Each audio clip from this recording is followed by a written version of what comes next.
जवळपास 70 ते 80% जे इंजिनिअरिंग करतात त्यांना आज त्यांच्या मनासारखा जॉब मिळत नाही. बरोबर. जॉब मिळतो पण मनासारखं पॅकेज नाही, मनासारखं फील्ड नाही, मनासारखा सेक्टर नाही. मग तरी लोकांचा ओघ जो आहे किंवा तरी लोकांनी इंजिनिअरिंग करावी का?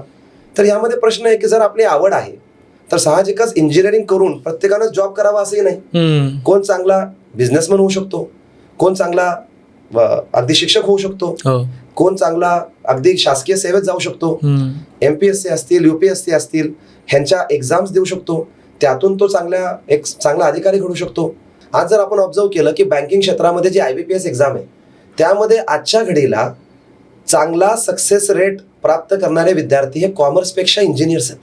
हे का होतं पण? मग जर एखादा व्यक्ती कॉमर्स केले तर त्याला चांगला सक्सेस मिळाला पाहिजे IBPS सारख्या एक्झाम मध्ये, बँकिंग सारख्या एक्झाम मध्ये, कारण त्याने तर मॅथ्स आणि कॉमर्सच केलेलं आहे. तिथे इंजिनियर्स का चांगला रिझल्ट न किंवा मार्क्स न? खूप सुंदर हा विचार आहे. असं म्हणतात इंजिनियर्स कॅन डू एनिथिंग. हा, सगळीकडे मी स्वतः एक इंजिनियर आहे. They can do anything. होतं असं की इंजिनिअरिंगचा हा जो पॅटर्न आहे ना तो इतका विद्यार्थ्याला शिकवतो आणि इतका तयार करतो की हे तर क्लिअर आहे की इंजिनिअरिंग करणारे विद्यार्थी रिलेटिव्हली जास्त सिन्सिअर राहतात, ते एका ट्रॅकमध्ये राहतात.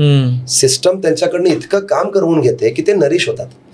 त्यांना ती चिकाटी, ते हार्डवर्क करण्याची ताकद, लेट नाईट सबमिशन्स, हे इतकं त्यांच्या अंगवळणी पडतं की जर एखाद्याला त्या क्षेत्रामध्ये जॉब नाही मिळाला तर तो तीच त्याची किमया एखाद्या स्पर्धा परीक्षेमध्ये उतरवतो आणि परिणामी तो चांगला रिझल्ट काढतो. त्यामुळे इंजिनिअरिंग करून इंजिनिअरिंग मधला जरी जॉब मिळाला नाही तरी डेफिनेटली त्याच्या पलीकडच्या बऱ्याचशा अनएक्सप्लोर्ड ऑपॉर्च्युनिटीज ज्या आहेत त्याच मिळताना दिसतात आणि त्यामुळे इंजिनिअरिंग करण्याकडे लोकांचा ओघ साहजिकच वाढलाय.